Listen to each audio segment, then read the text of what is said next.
Oase Rohani Katolik yang terkasih dimanapun Anda berada, salam damai. Senang sekali pada kesempatan hari ini kita dapat berjumpa kembali melalui acara Oase Rohani Katolik. Bersama dengan Romo yang kita kasihi, Romo Albertus Purnomo OFM, dan juga dengan saya Immaculata Raufi. Kurang lebih 1 jam ke muka, kita akan terus bersama-sama untuk merenungkan dan ngobrol-ngobrol tentang firman Tuhan yang memberikan pencerahan, memberikan kekuatan bagi kita semua. Saat ini sudah hadir di ruang dengar kita, Romo Purnomo. Halo Romo. Baik, sahabat semua, mari kita siapkan hati kita mau berdoa yang akan dipimpin oleh Romo Purnomo. Silakan Romo. Marilah para sahabat Oase Rohani Katolik, kita awali permenungan kita dengan doa. Dalam nama Bapa dan Putra dan Roh Kudus. Amin. Allah Bapa yang Maha Kudus, Yesus Kristus telah mengorbankan dirinya karena taat kepadamu. Anugerahkanlah kebijaksanaan-Mu agar kami memahami pengorbanan putramu dan melaksanakan perintah kasih-Nya dalam hidup kami sehari-hari. Sebab Dialah Tuhan dan pengantara kami yang bersama dengan Dikau dalam persatuan Roh Kudus, hidup dan berkuasa Allah sepanjang segala masa. Amin. Amin. Dalam nama Bapa dan Putra dan Roh Kudus. Amin. Amin. Sahabat Oase Rohani Katolik yang terkasih, pada hari ini kita akan mendengarkan bacaan-bacaan sesuai dengan kalender Gereja Katolik. Bacaan pertama diambil dari kitab kedua Samuel. Dan bacaan Injil diambil dari Injil Markus bab 3 ayat 20 sampai dengan 21. Mari saat ini bersama-sama kita mendengarkan sabda Allah dari kitab kedua Samuel. Ketika kembali sesudah memukul kalah orang Amalek, Daud tinggal 2 hari di Ziklag. Maka datanglah pada hari ketiga seorang tentara dari pihak Saul, dengan pakaian terkoyak-koyak dan tanah di atas kepala. Ketika sampai kepada Daud, sujudlah ia ke tanah dan menyembah. Bertanyalah Daud kepadanya, "Dari manakah engkau?" Jawabnya, "Aku lolos dari tentara Israel." Bertanyalah pula Daud kepadanya, "Apakah yang terjadi? Coba ceritakan kepadaku." Jawabnya, "Rakyat telah melarikan diri dari pertempuran. Bukan saja banyak rakyat yang gugur dan mati, malah Saul dan Yonatan, anaknya juga sudah mati." Maka Daud memegang pakaiannya dan mengoyakkannya, dan semua orang yang menyertai dia berbuat demikian juga. Mereka meratap, menangis, dan berpuasa sampai matahari terbenam. Karena Saul, karena Yonatan anaknya, karena umat Tuhan, dan karena kaum Israel. Sebab mereka telah gugur oleh pedang. Kebanggaanmu, hai Israel, mati terbunuh di bukit-bukitmu. Sudah gugurlah para pahlawan. Saul dan Yonatan orang yang dicintai dan yang ramah. Dalam hidup dan matinya tidak terpisah. Mereka lebih cepat dari burung Raja Wali. Mereka lebih kuat daripada singa. Hai anak-anak perempuan Israel, menangislah karena Saul, yang mendandani kamu dengan pakaian mewah dari kain kirmizi, yang menyematkan perhiasan emas pada pakaianmu. Sungguh, sudah gugurlah para pahlawan di tengah pertempuran. Yonatan mati terbunuh di bukit-bukitmu. Sedih hatiku karena engkau, saudaraku Yonatan. Engkau sangat ramah kepadaku. Bagiku, cintamu lebih ajaib daripada cinta perempuan. Betapa gugur para pahlawan dan musnahlah senjata-senjata perang. Demikianlah sabda Tuhan. Syukur kepada Allah. Setelah kita mendengarkan bacaan pertama, marilah dengan segenap hati kita menaikkan mazmur tanggapan. Buatlah wajahmu bersinar ya Tuhan, maka kami akan selamat. Buatlah wajahmu bersinar ya Tuhan, maka kami akan selamat. Hai Gembala Israel, pasanglah telingamu, dengarkan kami. Engkau yang menggiring Yusuf sebagai kawanan. Engkau yang duduk di atas para kerub, tampillah bersinar di depan Efraim, Benyamin dan Manasye. Bangkitlah keperkasaanmu, dan datanglah menyelamatkan kami. Buatlah wajah-Mu bersinar ya Tuhan, maka kami akan selamat. Tuhan, Allah semesta alam, berapa lama lagi murka-Mu menyala sekalipun umat-Mu berdoa? Mereka Kau beri makan ratapan, dan Kau beri minum air mata berlimpah. Buatlah wajah-Mu bersinar ya Sinar, Tuhan, maka maka kami kami akan akan selamat. selamat. Engkau menjadikan kami pangkal sengketa ara tetangga, dan para musuh mengolok-ngolok kami. Buatlah wajah-Mu bersinar ya Tuhan, maka kami akan selamat. Sahabat Oase Rohani Katolik yang terkasih, saat ini kita akan melanjutkan dengan mendengarkan bacaan Injil. Haleluya, haleluya. Haleluya, haleluya. Bukalah hati kami ya Allah, agar dapat memperhatikan sabda anak-Mu. Haleluya, haleluya. Haleluya, haleluya. Tuhan bersamamu. Dan bersama rohmu, Inilah Injil suci menurut Markus. dimuliakanlah. Dimuliakanlah Tuhan. Sekali peristiwa, Yesus bersama murid-muridnya masuk ke sebuah rumah. Maka datanglah orang banyak berkerumun pula, sehingga makan pun mereka tidak dapat. Waktu kaum keluarganya mendengar hal itu, mereka datang hendak mengambil dia, sebab kata mereka, ia tidak waras lagi. Demikianlah sabda Tuhan. Terpujilah Kristus. Terima kasih Romo Purnomo untuk bacaan Injil yang baru saja kita dengarkan bersama. Romo, seperti biasa kita akan masuk dalam perbincangan rohani selama kurang lebih 25 menit ke muka. Dan silahkan Romo, hikmat apa yang bisa kita petik dari bacaan tadi, Romo? Baik, saudara-saudari Raufi dan juga para pencinta Oase Rohani Katolik, kita akan bersama-sama merenungkan. Di bagian pertama kita akan merenungkan bacaan pertama yang diambil dari kitab Samuel yang kedua. Kemudian yang bagian kedua kita akan mencoba untuk mencari pesan dari petikan Injil Markus yang sangat singkat tadi. Baik, kalau kita melihat bacaan pertama, maka apa yang ada di dalam benak kita itu adalah gambaran tentang peperangan. Iya. Jadi kitab ini menceritakan sejarah bangsa Israel yang berusaha untuk berjuang dalam hidup, sehingga tidak mengherankan kalau ceritanya itu hampir mungkin 20% adalah cerita tentang pertempuran gitu ya. Nah, di sini kalau kita membaca teks ini dalam bacaan pertama tanpa melihat konteks kisah besarnya mungkin agak membingungkan. Ini maksudnya apa gitu.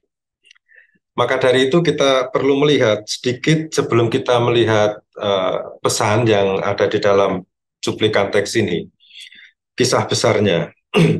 Jadi memang diceritakan bahwa pada waktu itu terjadi pertempuran besar antara pasukan Israel yang dipimpin Saul dengan pasukan Filistin, bangsa Filistin yang berada di sekarang wilayah Gaza, ya.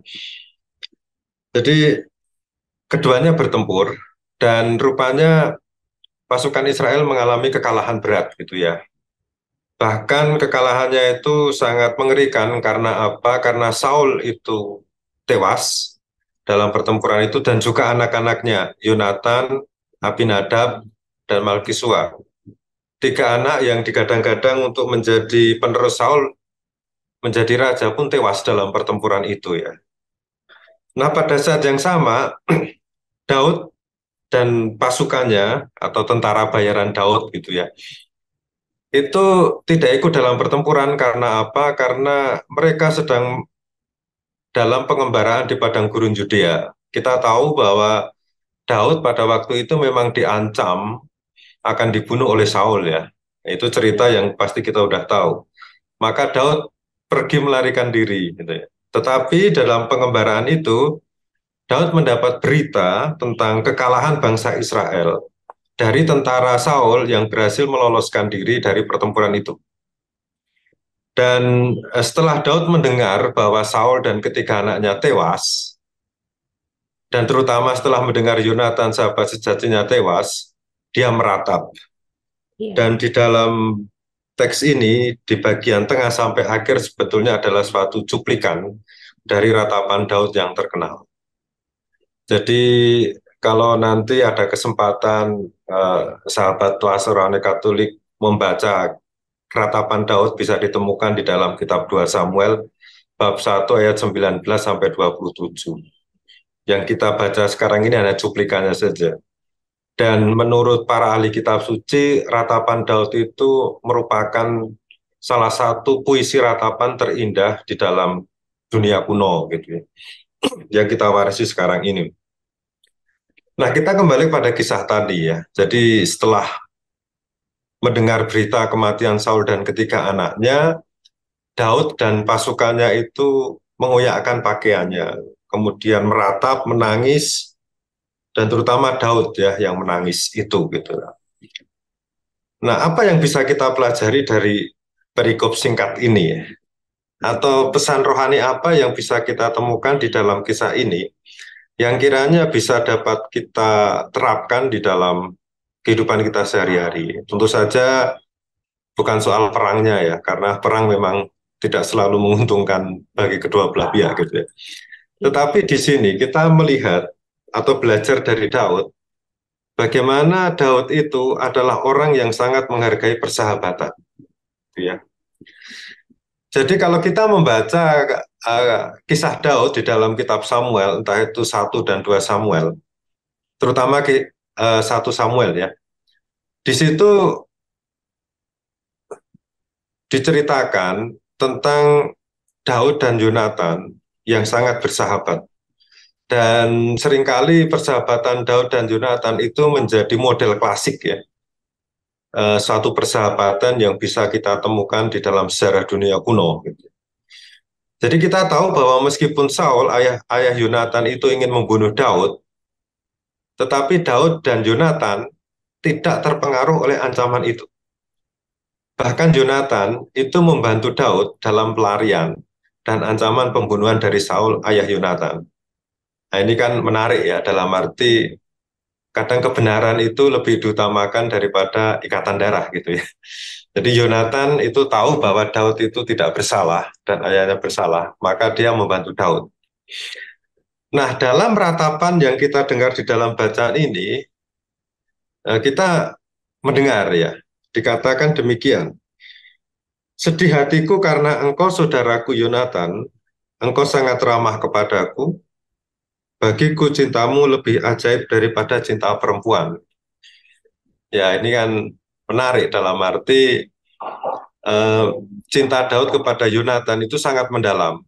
Ini satu bentuk cinta persahabatan, bukan cinta romantis ya. Jadi Daud itu menunjukkan bahwa cinta persahabatan itu lebih ajaib daripada cinta romantis. Nah, pertanyaan kepada kita yang berangkat dari kisah ini adalah demikian. Sejauh manakah kita menghargai persahabatan yang kita bangun selama ini? Jadi kita pasti masing-masing memiliki sahabat ya. Dan dalam perjalanan kita tahu ya, makin tua itu kadang-kadang sahabatnya semakin sedikit gitu. Nah, itu kan mungkin semakin tersaring gitu ya. Mungkin pada waktu remaja kita punya kenalan banyak sekali, tapi begitu tua gitu, makin lama makin sedikit gitu. Makin sedikit lagi kalau sudah lansia gitu ya. Dan pada akhirnya kita itu sendirian saja, seperti halnya pada waktu kita lahir sendirian gitu. Tapi kita tidak perlu membahas hal ini. Nah, sekarang ini di dunia semacam ini, sekarang ini ya, di mana tidak sedikit orang yang tergoda dengan pengakuan publik, seperti mencari like atau mencari komen sebanyak-banyaknya di media sosial. Jika kita tidak hati-hati, kita akan melupakan sahabat kita sendiri gitu. Ada atau yang ingin dikenal, diakui, terkenal gitu ya. Tapi efeknya itu memang bisa jadi sahabat yang kita pupuk bertahun-tahun itu terlupakan gitu ya. Ya, jadi yang namanya sahabat itu seperti pohon gitu ya. Kalau tidak dipupuk, tidak setiap hari dikunjungi atau kontak, lama-lama hilang atau lama-lama menjadi layu. Padahal sahabat itu penting, gitu. Ada seorang eh, filsuf Yunani kuno yang bernama Aristoteles. Dia itu mengungkapkan sebuah pepatah yang terkenal gitu. Jadi dikatakan sahabat adalah jiwa yang tinggal dalam dua tubuh gitu ya. Jadi bagaimanapun juga sahabat itu adalah bagian dari kehidupan kita.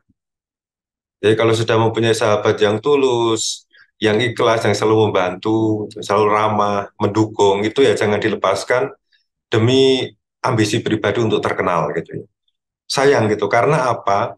Ada sebuah pepatah juga yang mengatakan, tapi dari seorang anonim gitu ya, mengatakan bahwa sahabat-sahabat yang sejati adalah kekayaan yang besar. Ya kita tahu ya, sahabat kita yang sejati itu adalah sahabat yang apa yang ada ketika kita membutuhkan. Misalnya kalau kalau kita sakit gitu ya, contoh saja. Ini pasti akan tahu ya siapa sahabat yang sejati, siapa yang tidak gitu. Siapa yang sejati ya meskipun situ pasti akan mengunjungi gitu. Tapi kalau yang tidak ya mungkin pikirannya sakit ya urusanmu urus sendiri gitu ya. Mungkin seperti itu gitu. Saya harap tidak banyak yang seperti ini, gitu. Nah, itu yang pertama, Daud menghargai persahabatan. Lalu yang kedua, itu Daud adalah orang yang menghargai otoritas yang sah gitu.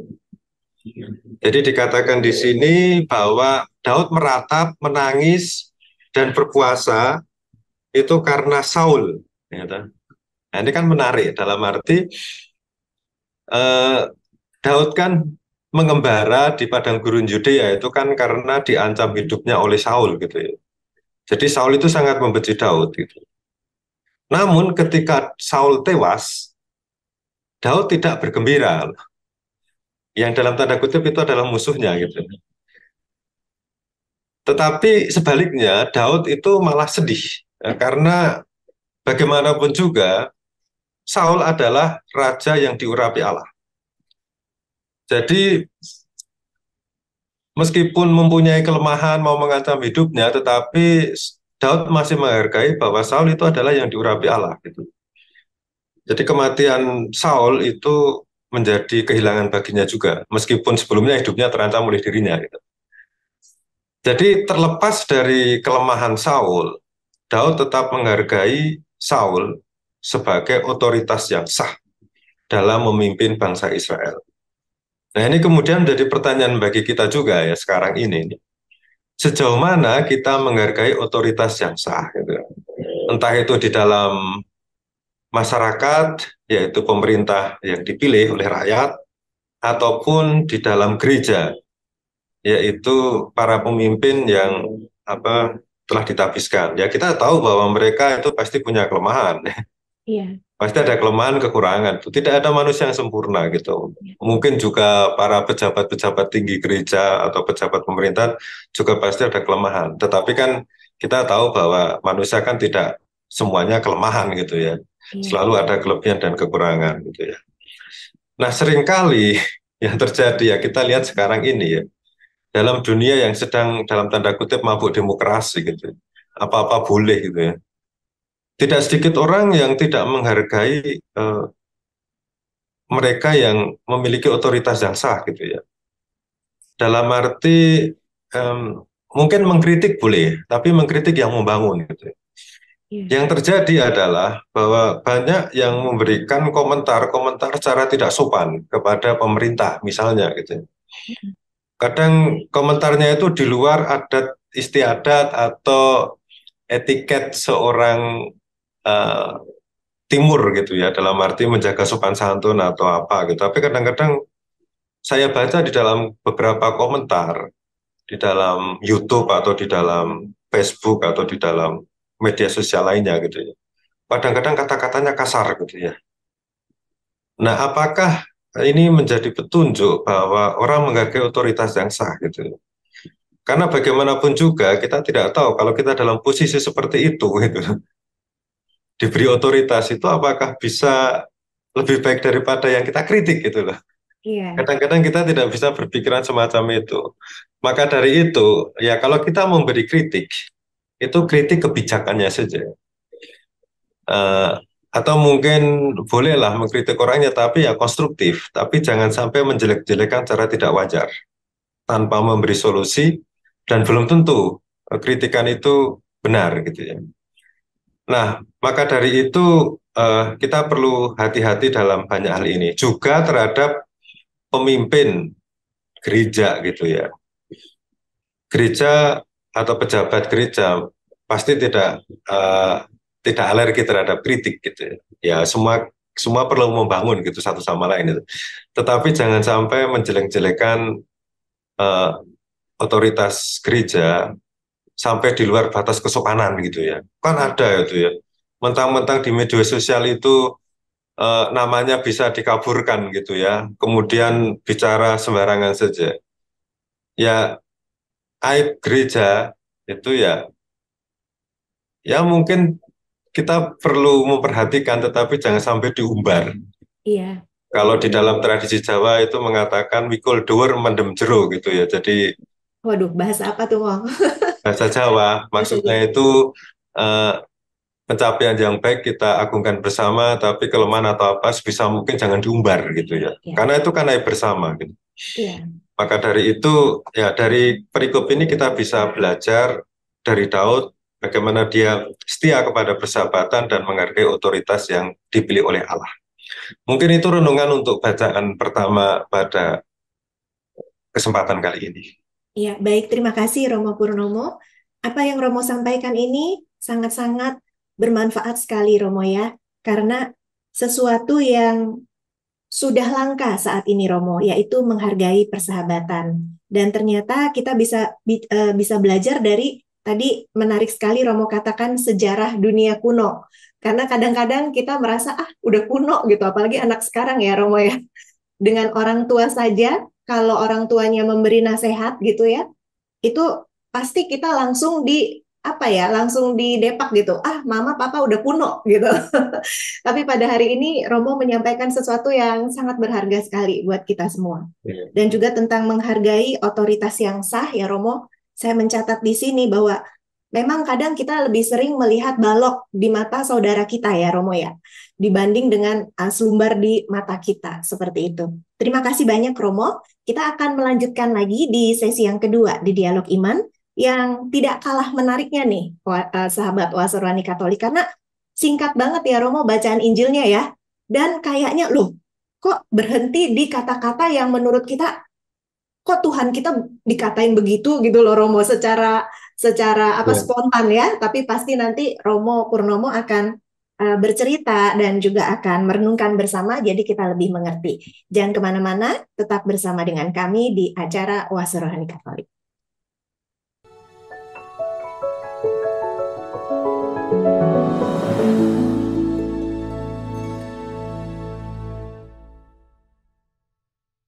Sahabat Oase Rohani Katolik yang terkasih, kita bersama lagi dalam acara Oase Rohani Katolik di sesi yang kedua, yaitu Dialog Iman, masih bersama dengan Romo Purnomo dan juga saya. Romo, pada sesi yang kedua ini, kita akan mendengarkan nih Romo, kabar baik apa yang bisa kita petik dari bacaan Injil yang super singkat tadi, Romo? Ya, Rofi, jadi bacaan Injil dari penginjil Markus ini memang sangat singkat ya. Tapi sebetulnya ini kan kutipan dari satu cerita yang cukup panjang gitu dalam arti cerita tentang Yesus dan Beelzebul gitu ya. Oh iya, Tapi oke lah kita melihat sejenak teks ini, kita berangkat dari teks ini. Jadi kita harus melihat seluruh konteks ya, seluruh kisah. Jadi kita tahu bahwa dalam refleksi teologis itu dikatakan bahwa Yesus datang ke dunia itu mempunyai misi, gitu, mempunyai tugas. Dan tugasnya itu adalah mewartakan kerajaan Allah atau mewartakan bahwa kehadiran Allah itu sudah nyata, gitu. Dan cara yang dilakukan Yesus ada dua, yaitu dengan perkataan dan perbuatan. Dengan perkataan itu maksudnya dengan mengajar nilai-nilai kehidupan dan tentang Allah. Dengan perbuatan adalah dengan melakukan mukjizat, misalnya mukjizat penyembuhan, mukjizat pengusiran setan, dan mukjizat yang lain. Ini mau menunjukkan bahwa kehadiran Allah itu nyata, gitu. Yeah. Nah, di dalam melaksanakan tugasnya, kita tahu bahwa Yesus itu melaksanakan tugasnya dengan sepenuh hati, gitu ya. Tidak setengah-tengah, gitu. Sehingga tidak mengherankan kalau dikatakan di dalam Injil ini bahwa banyak orang datang berkerumun di tempat Yesus menginap, gitu, di sebuah rumah, gitu. Semua datang. Iya.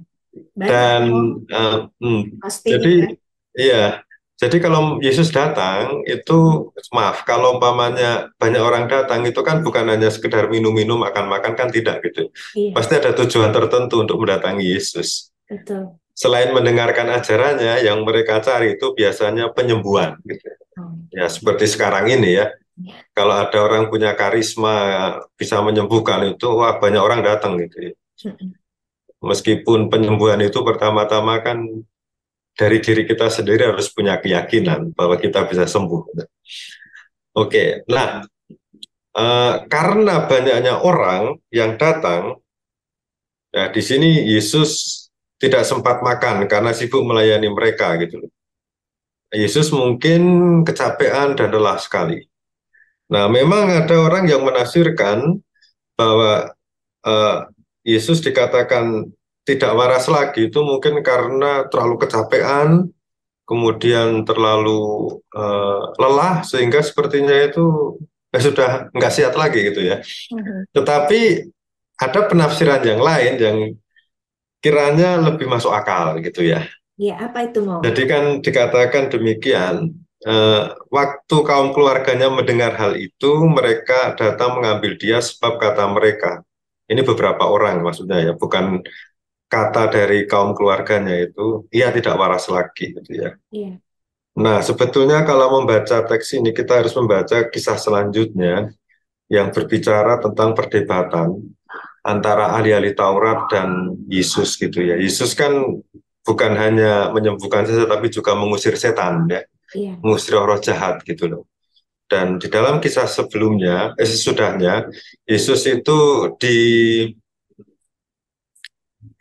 dituduh dia menggunakan kuasa Beelzebul untuk mengusir roh-roh jahat yang lebih kecil, gitu ya. Karena Beelzebul dianggap sebagai raja roh-roh jahat. Kalau mempunyai kuasa dari raja, pasti bisa mengusir roh-roh jahat yang di bawahnya. Itu pandangan dari ahli Taurat, gitu. Meskipun Yesus menyangkal bahwa ya saya mengusir dengan kuasa Allah, gitu ya. Dan itu yang betul. Nah, di sini ahli-ahli Taurat yang dari Yerusalem itu di Markus bab 20 ayat 22 itu mengatakan Yesus kerasukan Beelzebul dan dengan kuasa pemimpin setan ia mengusir setan. Nah, biasanya kalau ada orang yang kerasukan atau dituduh memiliki kuasa itu, maka para pemimpin agama itu akan mengambil dia, menginterogasi dia supaya tidak menimbulkan perpecahan atau kekacauan lebih lanjut, gitu ya.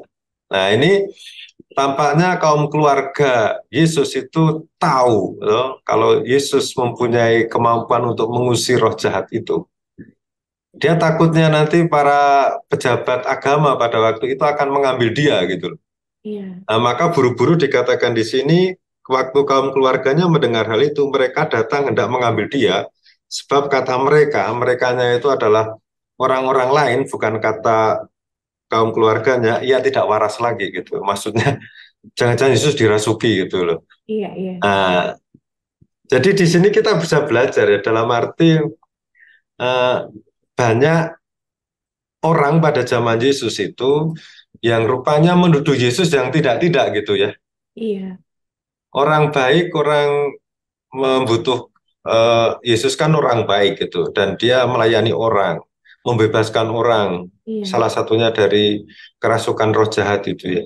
Tapi malah dianggap sebagai orang yang tidak waras gitu loh, sebagai orang yang kerasukan rajanya iblis gitu kan, keterlaluan juga ini ya. Iya. Nah, dari sini kita belajar ya, dalam arti kita jangan sampai seperti mereka yang mengatakan Yesus tidak waras lagi gitu. Ini gambaran orang yang picik dalam arti melihat perbuatan baik orang lain sebagai perbuatan jahat gitu.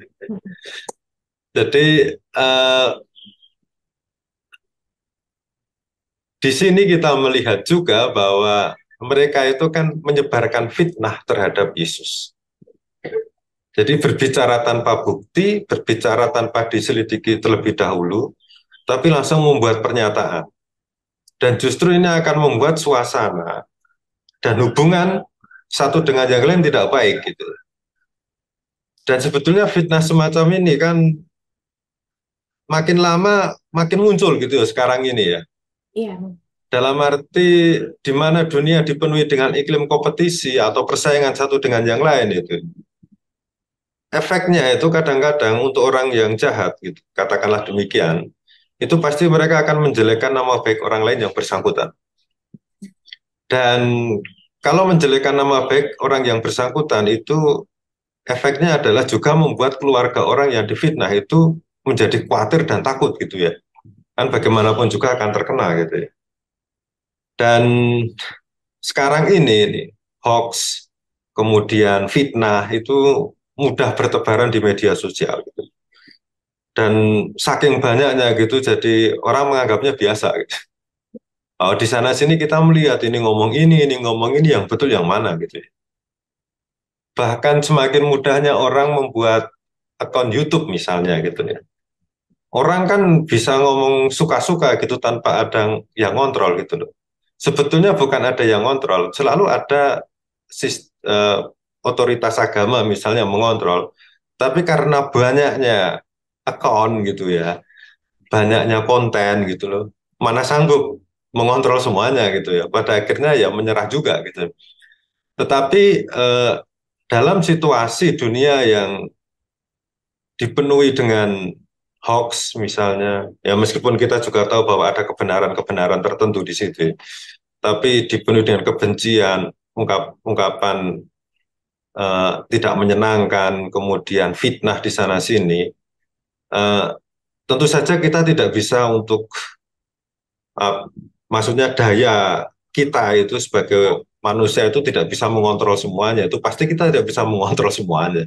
Betul. Apa yang kita buat adalah bahwa kita itu berusaha untuk mengontrol diri kita supaya tidak masuk ke dalam hoax atau fitnah yang bertebaran di mana-mana. Kita harus punya gitu ya, gagasan ini, pandangan ini gitu ya. Nah, kemudian yang kedua itu ya kita jangan sampai jatuh eh, pada tindakan yang jahat yang bisa merusak kehidupan orang lain seperti mengatakan yang buruk terhadap orang lain itu. Memang kita harus berkompetisi ya, kita harus bersaing untuk menjadi yang terbaik itu oke lah, itu nggak masalah supaya ada nilai perjuangan gitu. Tetapi kalau berkompetisi ya berkompetisilah secara yang tepat dan benar gitu ya. Adu prestasi atau adu pencapaian karya gitu. Bukan adu menyebarkan hoax, menyebarkan fitnah atau ungkapan kebencian yang tidak perlu. Karena ya ini bisa dikatakan benar atau tidak ya. Biasanya orang yang menyebarkan hoax fitnah itu pasti akan mendapat, kalau dalam istilah yang umum mendapat karma gitu ya. Iya. Selalu ada konsekuensi dari apa yang kita buat. Iya. Kalau kita menyebarkan kata-kata yang jahat, itu pasti kita akan menerima konsekuensi yang jahat juga. Atau peristiwa yang buruk gitu ya. Ya kita sebut ini hukuman dari Allah atau hukuman dari semesta itu. Nggak tahu kapan diterima atau dan bagaimana bentuknya gitu. Dan yang penting lagi adalah bahwa kalau kita menyadari sebagai pengikut Kristus gitu ya, pertama-tama ya jangan mencemparkan nama baik orang lain gitu. Iya. Jangan menghancurkan orang lain dengan kata-kata kita sendiri. Ya ingatlah karma gitu ya. apa yang kita katakan, apa yang kita perbuat itu mengandung konsekuensi. Ya. Kalau melakukan perbuatan yang baik, perkataan yang baik, kita akan dapat yang baik. Kalau kita mengatakan yang jahat dan melakukan yang jahat, pasti akan ada konsekuensi yang buruk. Kita percaya itu ya. Mungkin itu adalah hukum yang dibuat oleh Sang Pencipta kita, Allah sendiri. Maka dari itu, dia berusaha untuk hidup damai dengan orang lain, gitu. Meskipun tidak berarti permisif membiarkan kesalahan, ya ada kesalahan ya tegur gitu. Iya. Tapi ya jangan sampai menjelek-jelekan orang lain atau menuduh orang lain jahat meskipun ia melakukan perbuatan baik. Ya karena bagaimanapun juga sekali lagi sebagai penutup renungan itu, apa yang kita katakan, apa yang kita perbuat itu selalu memiliki konsekuensi, memiliki akibat yang akan kita terima entah kapan dan bagaimana caranya dari Allah. Ya. Mungkin ini permenungan kita berkaitan dengan Injil yang kita dengar pada hari ini, Rofi. Ya, baik. Terima kasih Romo Purnomo untuk permenungannya mengenai bacaan Injil yang singkat tadi, sehingga kita dari bacaan singkat justru bisa menggali banyak hal buat kita semua. Dan satu hal juga saya mendapatkan pelajaran pada hari ini, supaya ya kita jangan sembarangan menuduh orang yang tidak benar, mengatakan hal-hal yang jelek ya Romo ya. Dan kami bisa mengingat bahwa apa yang kita lakukan itu kalau yang nggak baik ya mata Tuhan melihat gitu ya Romo, dan nanti Tuhan yang akan menjadi hakimnya lah gitu ya Mo. Baik, Romo, tanpa terasa waktu terus berlalu dan kini sudah sampai di penghujung. Sebelum kita mengakhiri, barangkali mungkin Romo mau memberikan satu kesimpulan dari kedua sesi ini Romo untuk kita semua, dan mohon ditutup dengan doa dan berkat dari Romo. Jadi yang pertama kita memang perlu untuk menjaga nilai persahabatan, kemudian menghormati otoritas yang ada, dan jangan pernah untuk menyebarkan perkataan yang tidak benar demi kebahagiaan dan juga kebaikan bersama. Ya, baik, terima kasih Romo. Sahabat Oase Rohani Katolik, mari kita siapkan hati kita mau menutup acara ini dalam doa dan berkat Tuhan. Marilah kita berdoa. Dalam nama Bapa dan Putra dan Roh Kudus. Amin. Amin. Allah Bapa yang Maha Penyayang, dalam sabdamu kami telah mendengarkan putramu, jaminan keselamatan kami. Semoga berkat penyertaannya kami senantiasa berbakti kepadamu dalam melayani sesama, sampai kami menerima anugerah kehidupan kekal. Dengan pengantaraan Kristus Tuhan kami. Amin. Tuhan bersamamu dan bersama rohmu. Semoga Allah yang Maha Kuasa memberkati saudara dan saudari sekalian, Bapa dan Putra dan Roh Kudus. Amin. Amin. Terima kasih Romo Purnomo. Sahabat Oase Rohani Katolik yang terkasih, selamat melanjutkan aktivitas Anda pada hari ini. Selalu gembira dan tetap semangat.